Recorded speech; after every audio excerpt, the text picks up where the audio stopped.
Deux Chroniques, chapitre 28. Akaz avait 20 ans lorsqu'il devint roi, et il régna 16 ans à Jérusalem. Il ne fit point ce qui est droit aux yeux de l'Éternel, comme avait fait David, son père. Il marcha dans les voies des rois d'Israël.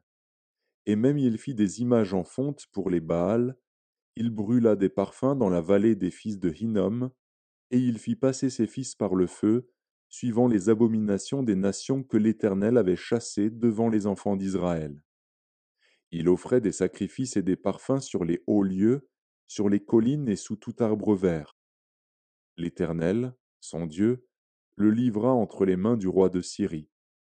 Et les Syriens le battirent et lui firent un grand nombre de prisonniers, qu'ils emmenèrent à Damas. Il fut aussi livré entre les mains du roi d'Israël, qui lui fit éprouver une grande défaite. Pécar, fils de Remalia, tua dans un seul jour en Juda 120 000 hommes, tous vaillants, parce qu'ils avaient abandonné l'Éternel, le Dieu de leur père. Zikri, guerrier d'Éphraïm, tua Maazéja, fils du roi, Azrikam, chef de la maison royale, et Elkana, le second après le roi. Les enfants d'Israël firent parmi leurs frères 200 000 prisonniers, femmes, fils et filles, et ils leur prirent beaucoup de butin, qu'ils emmenèrent à Samarie. Il y avait là un prophète de l'Éternel, nommé Oded. Il alla au-devant de l'armée qui revenait à Samarie, et il leur dit: C'est dans sa colère contre Juda que l'Éternel, le Dieu de vos pères, les a livrés entre vos mains, et vous les avez tués avec une fureur qui est montée jusqu'aux cieux. Et vous pensez maintenant faire des enfants de Juda et de Jérusalem vos serviteurs et vos servantes. Mais vous, n'êtes-vous pas coupables envers l'Éternel, votre Dieu? Écoutez-moi donc, et renvoyez ces captifs que vous avez faits parmi vos frères, car la colère ardente de l'Éternel est sur vous. Quelques-uns d'entre les chefs des fils d'Éphraïm, Azaria, fils de Jochanan, Bérekia, fils de Meshilémoth, Ézéchias, fils de Shallum, et Amasa, fils de Hadlaï, s'élevèrent contre ceux qui revenaient de l'armée, et leur dirent: Vous ne ferez point entrer ici des captifs, car, pour nous rendre coupables envers l'Éternel, vous voulez ajouter à nos péchés et à nos fautes. Nous sommes déjà bien coupables, et la colère ardente de l'Éternel est sur Israël. Les soldats abandonnèrent les captifs et le butin devant les chefs et devant toute l'assemblée. Et les hommes dont les noms viennent d'être mentionnés se levèrent et prirent les captifs.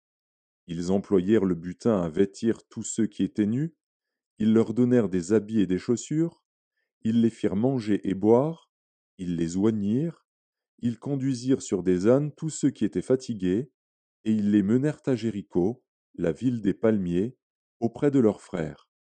Puis ils retournèrent à Samarie. En ce temps-là, le roi Akaz envoya demander du secours au roi d'Assyrie. Les Édomites vinrent encore, battirent Juda et emmenèrent des captifs. Les Philistins firent une invasion dans les villes de la plaine et du midi de Juda. Ils prirent Beth-Shemesh, Ajalon, Guédéroth, Soko et les villes de son ressort, Timna et les villes de son ressort, Gimzo et les villes de son ressort, et ils s'y établirent. Car l'Éternel humilia Juda à cause d'Akaz, roi d'Israël, qui avait jeté le désordre dans Juda et commis des péchés contre l'Éternel. Tilgat-Pilnézer, roi d'Assyrie, vint contre lui, le traita en ennemi et ne le soutint pas. Car Akaz dépouilla la maison de l'Éternel, la maison du roi et celle des chefs, pour faire des présents au roi d'Assyrie, ce qui ne lui fut d'aucun secours. Pendant qu'il était dans la détresse, il continuait à pécher contre l'Éternel, lui, le roi Akaz. Il sacrifia aux dieux de Damas, qu'il avait frappé, et il dit: Puisque les dieux des rois de Syrie leur viennent en aide, je leur sacrifierai pour qu'ils me secourent. Mais ils furent l'occasion de sa chute et de celle de tout Israël.